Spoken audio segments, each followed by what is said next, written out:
ನಮಸ್ಕಾರ ವೀಕ್ಷಕರೇ, ನಮ್ಮ ಟಿವಿ ಅರ್ಪಿಸುವ ನಮ್ಮ ಸವಿರುಚಿ ಕಾರ್ಯಕ್ರಮಕ್ಕೆ ನಿಮಗೆಲ್ಲರಿಗೂ ಪ್ರೀತಿಯ ಸ್ವಾಗತ. ಇದು ಅಡುಗೆ ಮನೆ ನಮ್ಮದು, ಹೊಸ ರುಚಿ ನಿಮ್ಮದು.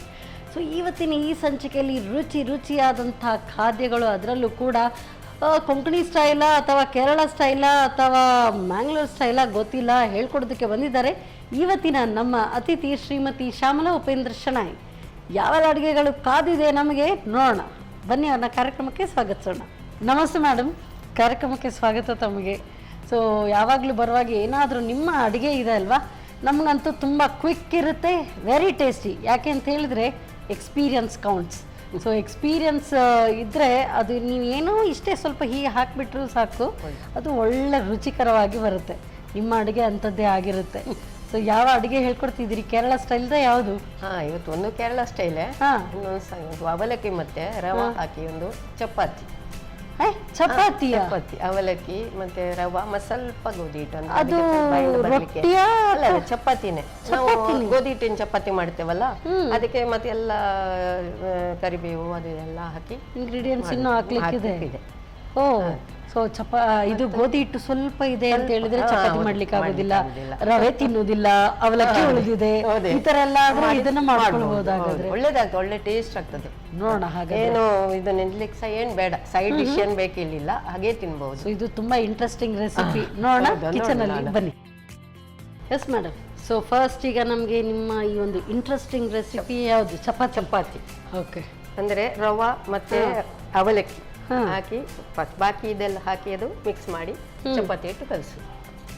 ಗೋಧಿ ಹಿಟ್ಟು ಸ್ವಲ್ಪ ಗೋಧಿ ಹಿಟ್ಟು ಹಾಕ್ತದೆ, ಅಂದ್ರೆ ಅದಕ್ಕೆ ಸ್ವಲ್ಪ ಬೈಂಡಿಂಗ್. ಸೊ ಚಪಾತಿ ಇದು ಎಲ್ಲ ಅಂದ್ರೆ ಈಗ ಅವಲಕ್ಕಿ ಇದೆ, ಅದನ್ನ ಪುಡಿ ಮಾಡಿ ಪುಡಿ ಮಾಡಬೇಕು. ಅವಲಕ್ಕಿ ಮತ್ತೆ ಇದೊಂದ್ಸಲ ಮಿಕ್ಸಿ, ಎರಡು ಸಹ ತಗೊಳ್ಳಿ. ಈಗ ಚಪಾತಿ ಮಾಡಲಿಕ್ಕೆ ಮೊದಲು ಅವಲಕ್ಕಿ ಸ್ವಲ್ಪ ಮಿಕ್ಸಿ ಮಾಡಬೇಕು. ಫೈನ್ ಪೌಡರ್ ಬೇಕು.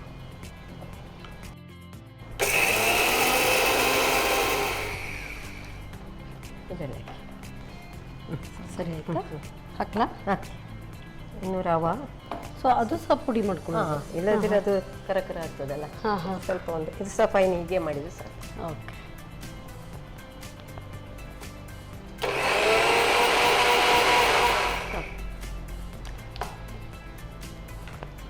ಹಾಕ್ಲಾ ಇದು ಸಹ?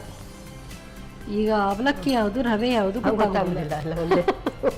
ಮತ್ತೆ ಇದೊಂದ್ಸಲ ಹಾಕಿ ಇದು ಸಹ ಗ್ರೈಂಡ್ ಮಾಡ್ಲಿಕ್ಕೆ, ಅಂದ್ರೆ ಅದು ಸರಿ ಕಲಿಸ್ಲಿಕ್ಕೆ ಆಗ್ತದೆ. ಅವಾಗ ಕೊತ್ತಂಬರಿ ಸೊಪ್ಪು, ಕರಿಬೇವು ಮತ್ತೆ ಸ್ವಲ್ಪ ಹಿಂಗು.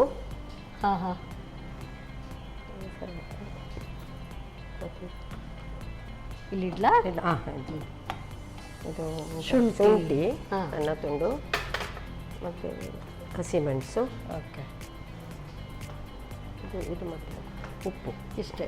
ಉಪ್ಪು ಸಹ. ಓಕೆ,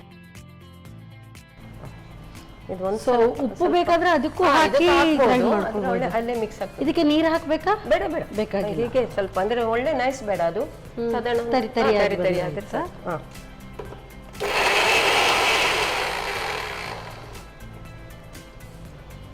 ಹಾಕಿ ತಗೊಳ್ಳಿ.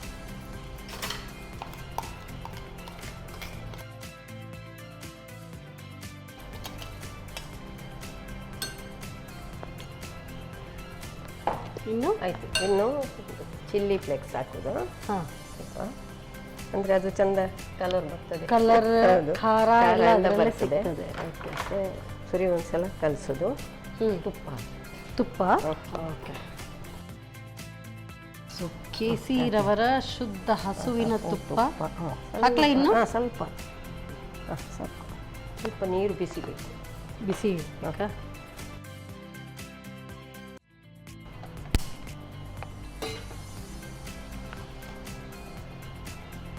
ಇದು ಬಿಸಿನೀರಲ್ಲಿ ಕಲಿಸ್ಬೇಕು, ಆಗ ಸಾಫ್ಟ್ ಆಗ್ತದೆ ಚಪಾತಿ. ತಣ್ಣೀರ್ ಸಹ ಇದ್ರು ಆಗುತ್ತೆ, ಆದ್ರೆ ಸಾಫ್ಟ್ ಆಗ್ಬೇಕಾದ್ರೆ ಸ್ವಲ್ಪ ಒಳ್ಳೆ ರವೆ ಬೇರೆ ಇದೆ ಮತ್ತೆ ಅವಲಕ್ಕಿ ಇದೆ, ಹಾಗಾಗಿ ಆಗ ಬೇಗ ಇದಾಗ್ತದೆ. ಸೊ ಇದು ಕಲಸಿ ಚಪಾತಿ ಮಾಡ್ಬೇಕಾದ್ರೂ ನಾವು ಬಿಸಿ ನೀರೇ ಹಾಕುದು. ಈಗ ಗೋಧಿ ಹಿಟ್ಟಿನ ಮಾಡ್ತೇವಲ್ಲ, ಬಿಸಿ ನೀರು ಹಾಕಿ ಅದು ಸಾಫ್ಟ್ ಆಗಿ ಬರುತ್ತಾ?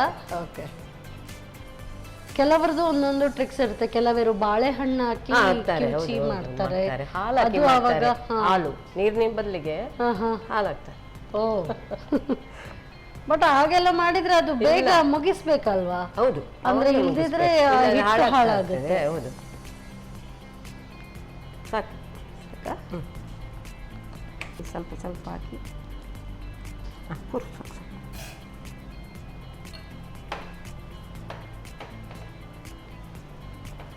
ಒಳ್ಳೆ ಕೈಯಿಂದ ಹೀಗೆ ಹಾಕಬೇಕು. ಬಿಸಿ ನೀರು ಹಾಕಿದ್ರಿಂದ ತುಂಬಾ ಹೊತ್ತು ಇಟ್ಕೊಳ್ಬೇಕು ಅಂತ ಇಲ್ಲ, ಸ್ವಲ್ಪ ಹೊತ್ತು ಇಡ್ಬೇಕಾಗುತ್ತೆ.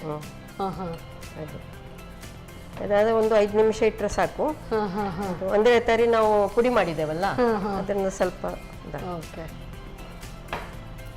ಸ್ವಲ್ಪವೇ ನೀರು ಸಾಕಾಗ್ತದೆ. ಸ್ವಲ್ಪ ನೀರು ಸಾಕು, ಇಲ್ಲದ್ರೆ ಅದು ತುಂಬಾ ಹಿಟ್ಟು ಇದಾಗ್ತದಲ್ಲ. ಗಟ್ಟಿಯಾಗಿ ಚಪಾತಿ ಹಿಟ್ಟಿನ ಅದೇ ಇದು ಮೆಥಡ್. ಇದರಲ್ಲಿ ನೀವೆಲ್ಲ ಶುಂಠಿ ಕೊತ್ತಂಬರಿ ಸೊಪ್ಪು ಎಲ್ಲ ಹಾಕಿರೋದ್ರಿಂದ ನೀವು ಹಾಗೆ ಹೇಳಿದಂಗೆ ಏನು ಬೇಕಾಗಿಲ್ಲ. ಬಟ್ ಆದ್ರೂ ಸೈಡ್ಗೆ ಏನಾದ್ರೂ ಚಟ್ನಿ ಇದ್ರೂ ಒಳ್ಳೇದಾಗ್ತದೆ. ಆದ್ರೆ ಇದೇ ನಾನು ನೆಕ್ಸ್ಟ್ ಮಾಡುದು, ಇದಕ್ಕೆ ಬೇಕಾದ್ರೆ. ಓಕೆ ಓಕೆ, ನೆಕ್ಸ್ಟ್ ರೆಸಿಪಿ ಇದಕ್ಕೆ ಜೊತೆಗೆ ಅಂದ್ಕೊಳ್ಳೋದಾ? ಓ, ನಾನಾಗ ಕೇಳಲೇ ಇಲ್ಲ. ಇದು ಒಂದು 10 ನಿಮಿಷ ಇಡಬೇಕು, ಅದು ಸ್ವಲ್ಪ ನೆನೀತು. ಓಕೆ, ಇದು ನಿಮ್ದೇ ಓನ್ ಇನೋವೇಟಿವ್ ರೆಸಿಪಿ? ಸ್ವಲ್ಪ ನಾನು ನೋಡಿದ್ ಮತ್ತೆ ನನ್ನದೇ ಮಾಡಿ ಇದು ಹಾಕಿದ್ರೆ ಹೇಗಾಗ್ತದೆ ಅಂತ ಒಂದ್ಸಲ ಮಾಡಿ ಟ್ರೈ ಮಾಡಿದೆ. ಅವನು ತಿನ್ನೋದು ಮತ್ತೆ ನಮ್ಮ ಯಜಮಾನ್ರಿಗೂ ಎಕ್ಸ್ಪೆರಿಮೆಂಟ್. ಪಾಪ ಎಲ್ಲ ಅವರ ಮೇಲೆ ಎಕ್ಸ್ಪೆರಿಮೆಂಟ್. ಬಾಕಿ ಮಕ್ಕಳು ಬಂದಾಗ ಅವರಿಗೆ, ಮಕ್ಕಳು ಇಲ್ಲೇ ಇದ್ದಾಳಲ್ಲ, ಅವ್ರು ಬರುವಾಗ ಅವಳಿಗೆ ಒಳ್ಳೇದಾಗಿದೆ ಹೇಳಿದ್ರೆ ಇನ್ನೊಂದ್ಸಲ ಟ್ರೈ ಮಾಡುದು, ಸರಿ ಆಗ್ಲಿಲ್ಲ ಅಂದ್ರೆ ಅವತ್ತೇ ಬಿಟ್ಟಿರೋದು. ಸೊ ಒಂದು ಸರಿ ಪಾಪ ಆದ್ರೆ ನಿಮ್ಮ ಹಸ್ಬೆಂಡ್ ಬಲಿಪಶು. ಮತ್ತೆಂತ ಮಾಡುದು, ಯಾರಿಗೆ ನಾನು ಕೊಡ್ಲಿಕ್ಕೆ ಹೋಗುದು? ಹೌದಲ್ಲ. ಸ್ವಲ್ಪ ಗೋಧಿ ಹಿಟ್ಟು, ಸ್ವಲ್ಪ ಬೈಂಡಿಂಗಿಗೆ ಸ್ವಲ್ಪ ಗೋಧಿ ಹಿಟ್ಟು ಹಾಕ್ಬೇಕು. ಮತ್ತೆ ಪುನಃ ಅದಕ್ಕೆ ನೀರು ಹಾಕ್ಬೇಕಾ? ಸ್ವಲ್ಪ ಹಾಕಿದ್ರೆ ಆಗ್ತದೆ, ಅಂದ್ರೆ ಅದು ರವಾ ಅಲ್ವಾ, ಸ್ವಲ್ಪ ಗಟ್ಟಿದಾಗ್ತದೆ. ಅದು ಎಲ್ಲ ಸೋಕ್ ಆಗ್ಲಿ ಅಷ್ಟೇ. ಹಾಗೆ ಅದನ್ನ ಕಲಸಿ ಒಂದು 5 ನಿಮಿಷ ಇಟ್ಕೊಳ್ಳೋದು. ಹೌದು, ಇಡುದು. ಮತ್ತೆ ಬೇಕಿದ್ರೆ ನೀರು ಚುಮ್ಕಿಸಿ ಚಪಾತಿ ಮಾಡ್ಬೋದು ಹಾಗೆ. ಸೊ ಇದಕ್ಕೆ ಈಗ ಅವಲಕ್ಕಿ ಎಷ್ಟು, ರವೆ ಎಷ್ಟು? ಸಮ ಪ್ರಮಾಣ, ಎರಡು ಕೂಡ ಸಮ ಪ್ರಮಾಣ. ಒಂದು ಗೋಧಿ ಹಿಟ್ಟು ಸ್ವಲ್ಪ ಒಂದು 2 ಸ್ಪೂನ್ ಸಾಕು. ಮತ್ತೆ ಲಟ್ಟಿಸ್ಲಿಕ್ಕೆ ಬೇಕಲ್ಲ, ಬಿರಿಯಾನಿ ಇದೆಲ್ಲ ಹಾಕುವಾಗ್ಲೇ ಗೋಧಿ ಹಿಟ್ಟು ಹಾಕ್ಬಹುದು ಸ್ವಲ್ಪ, ಅವಾಗ್ಲೂ ಕಲ್ಸ್ಕೊಳ್ಬಹುದು. ಇದು ಇನ್ನೊಂದು ಸ್ವಲ್ಪ ಗಟ್ಟಿ ಆದ್ರೆ ಸ್ವಲ್ಪ ನೀರು ಚುಮ್ಕಿಸಿ ಇದು ಮುಚ್ಚಿ ಇಡ್ಬೇಕು ಮಾತ್ರ ಗಾಳಿಗೆ. ಮುಚ್ಚಿಟ್ಟು ಒಂದು 5 ನಿಮಿಷ ಇಡಬೇಕು, ಅಂದ್ರೆ ರವಾ ಸರಿ ಇದಾಗ್ತದೆ ಅವಾಗ. ಮತ್ತು ಗಟ್ಟಿ ಇದ್ರೆ ಸ್ವಲ್ಪ ನೀರು ಚುಮ್ಕಿಸಿ ಅದು ಸರಿ ನಾದಿ ಮತ್ತೆ ಚಪಾತಿ ಮಾಡಿ. ಓಕೆ, ಇನ್ನು 10 ನಿಮಿಷ ಇಟ್ಟು ಚಪಾತಿ ಲಟ್ಟಿಸು, ಕಾವಲಿ ಇಡಿ. ಓಕೆ,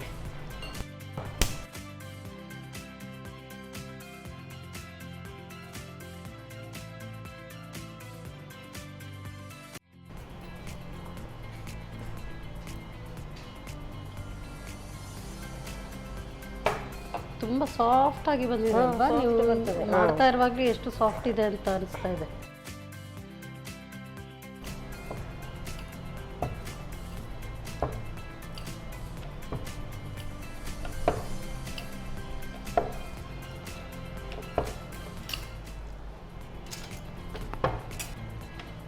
ಎಷ್ಟು ತೆಳು ಬೇಕಾದ್ರೂ ಲಟ್ಟಿಸ್ಬೋದು, ಏನಾಗೋದಿಲ್ಲ. ಅಲ್ಲ, ತುಪ್ಪ ಹಾಕ್ಬೇಕಲ್ಲ, ಬಿಸಿಯಾಗಿದೆ. ಹಾಕ್ಲಾ? ಕೇಸಿ ಅವರ ಶುದ್ಧ ಹಸುವಿನ ತುಪ್ಪ. ಸೊ ತುಪ್ಪದಲ್ಲಿ ಕಾಯಿಸಿ ತಿಂದ್ರಂತೂ ಟೇಸ್ಟ್ ಇನ್ನೂ ಡಬಲ್ ಆಗುತ್ತೆ ಅಲ್ಲ? ಸೊ ಇಷ್ಟು ತೆಳುವಾಗಿ ಬೇಕಾದ್ರೂ ಲಟ್ಟಿಸ್ಬೋದು. ಇದು ಕೂಡ ಒಂದು ನ್ಯಾಕ್ ಆಕ್ಚುಲಿ. ಸೊ ಅಷ್ಟು ತೆಳುವಾಗಿ ಲಟ್ಟಿಸೋದು. ಸೊ ನಾವೆಲ್ಲ ಮಾಡುವಾಗ ಸ್ವಲ್ಪ ಅರ್ಧೋಗ್ತದೆ. ತಿರುಗಿಸ್ಲಾ?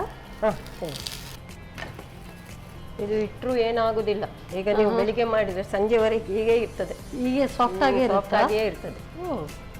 ಸೊ ಸೊ ಟ್ರಾವೆಲಿಂಗಿಗೆಲ್ಲ ಹಾ, ತಗೊಂಡು ತುಂಬಾ ನಾವು ಒಳ್ಳೇದಲ್ಲ? ತಗೊಂಡು ಹೋಗ್ತೇವೆ, ಹೋಗಿದ್ದೇವೆ ಅದು. ಹಾ ಹಾ ಹಾ. ಸ್ವಲ್ಪ ಮಾಡಿ ಚಪಾತಿ ಮಾಡಿ ಸ್ವಲ್ಪ ಒಳ್ಳೆ ಏರ್ ಟೈಟ್ ಇದ್ದ ಹಾಕಿಕೊಂಡ್ರೆ, ಇಲ್ಲದ್ರೆ ಬಟ್ಟೆಯಲ್ಲಿ ಹಾಕಿ. ಹಾ ಹಾ. ಯಾಕೆ ಅಂತ ಹೇಳಿದ್ರೆ ಟ್ರಾವೆಲಿಂಗ್ ಅಲ್ಲಿ ನಿಮ್ಗೆ ಚಪಾತಿ ಅದರಲ್ಲಿ ಅದಕ್ಕೆ ಏನಾದ್ರು ಚಟ್ನಿ ಬೇಡ, ಗ್ರೇವಿ ಬೇಡ, ಎಲ್ಲ ಇದ್ರಲ್ಲೇ ಇದೆ ಅಂತ. ಸೂಪರ್. ನಾನು ಯೂಶಲಿ ರವೆ ಅಥವಾ ಅವಲಕ್ಕಿ ಏನಾದ್ರು ಇದೆ ಅಂತ ಹೇಳಿದ್ರೆ ತುಂಬಾ ಡ್ರೈ ಬರುತ್ತೆ, ಗಟ್ಟಿ ಆಗುತ್ತೆ ಅಂತ ಅನ್ಕೊಳ್ತಾ ಇದ್ದೆ. ಸಾಫ್ಟ್ ಆಗ್ತದೆ.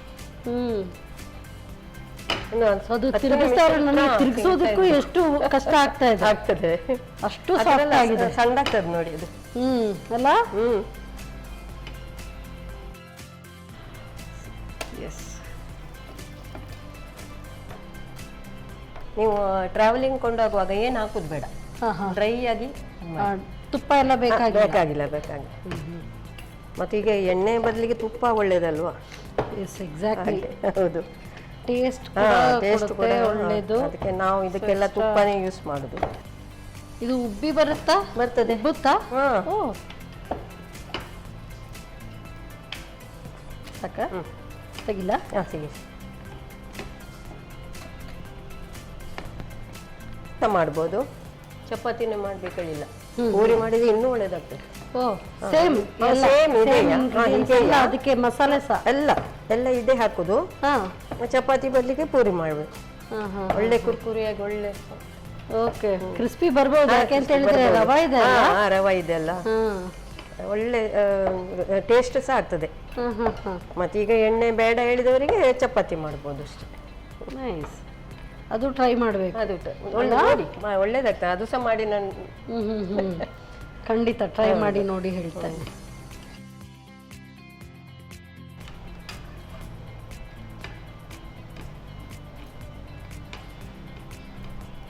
ನೋಡಿ ಎಷ್ಟು ತೆಳು ಬಂದಿದೆ, ಒಳ್ಳೆ ಥಿನ್ ಪೇಪರ್ ತರ. ಹೇಗೆ ಬಿಸಿ ಬಿಸಿ ಆದ್ರೆ ಹೀಗೆ ತಿನ್ಬೋದು. ಸೊ ಸರ್ವ್ ಮಾಡುದಾ?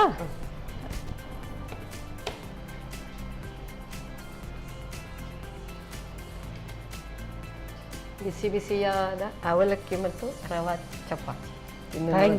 Thank you so much. So ಅವಲಕ್ಕಿ ರವೆ ಚಪಾತಿ ಅಂತ ಹೇಳುವ ಅವಲಕ್ಕಿ ರವೆ ಆದರೆ ನಾನು ರೊಟ್ಟಿ ಅಂತ ನಾನು ಭಾವಿಸಿದ್ದೆ.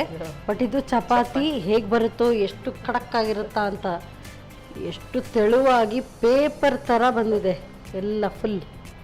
Super. Thank you madam, thank you so much. So ಬಿಸಿ ಬಿಸಿಯಾದಂಥ ರವೆ ಅವಲಕ್ಕಿ ಚಪಾತಿ, ರೊಟ್ಟಿ ಎಲ್ಲ ಚಪಾತಿ.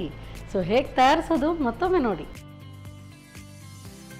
ಅವಲಕ್ಕಿ ರವೆ ಚಪಾತಿ ತಯಾರಿಸುವ ವಿಧಾನ. ಮೊದಲು ಅರ್ಧ ಕಪ್ ಅವಲಕ್ಕಿ, ಅರ್ಧ ಕಪ್ನಷ್ಟು ರವೆಯನ್ನು ಪ್ರತ್ಯೇಕವಾಗಿ ಪುಡಿ ಮಾಡಿಟ್ಟುಕೊಳ್ಳಿ. ನಂತರ ಕೊತ್ತಂಬರಿ ಸೊಪ್ಪು, ಕರಿಬೇವು, ಶುಂಠಿ, ಹಸಿಮೆಣಸು, ರುಚಿಗೆ ತಕ್ಕಷ್ಟು ಉಪ್ಪು ಹಾಕಿ ತರಿತರಿಯಾಗಿ ರುಬ್ಬಿಕೊಳ್ಳಿ. ಆನಂತರ ಚಿಲ್ಲಿ ಫ್ಲೇಕ್ಸ್, ತುಪ್ಪ, ಸ್ವಲ್ಪ ಬಿಸಿ ನೀರು ಹಾಕಿ ಕಲಸಿ ನಾದಿಕೊಳ್ಳಿ. ಹಿಟ್ಟನ್ನು 10 ನಿಮಿಷ ನೆನೆಯಲು ಇಡಿ. ಆನಂತರ 2 ಚಮಚದಷ್ಟು ಗೋಧಿ ಹಿಟ್ಟು ಸೇರಿಸಿ ನಾದಿಕೊಳ್ಳಿ. ಬಳಿಕ ತೆಳುವಾಗಿ ಲಟಿಸಿ ಸ್ವಲ್ಪ ತುಪ್ಪ ಹಾಕಿ ಕಾಯಿಸಿಕೊಳ್ಳಿ. ಈಗ ಬಿಸಿ ಬಿಸಿಯಾದ ಅವಲಕ್ಕಿ ರವೆ ಚಪಾತಿ ತಯಾರು. ನಮ್ಮ ಟಿವಿ ಫೇಸ್ಬುಕ್ ಪೇಜ್ ನ ಲೈಕ್ ಮಾಡಿ, ಯೂಟ್ಯೂಬ್ ಚಾನೆಲ್ ನ ಸಬ್ಸ್ಕ್ರೈಬ್ ಮಾಡಿ. ನಮ್ಮ ಎಲ್ಲಾ ಯೂಟ್ಯೂಬ್ ವಿಡಿಯೋ ಅಪ್ಡೇಟ್ಸ್ಗೆ ಬೆಲ್ ಐಕಾನ್ ಕ್ಲಿಕ್ ಮಾಡಿ. ನಮ್ಮ ಟಿವಿ, ಕರಾವಳಿ ಕರ್ನಾಟಕದ ನಾಡಿಮಿಡಿತ.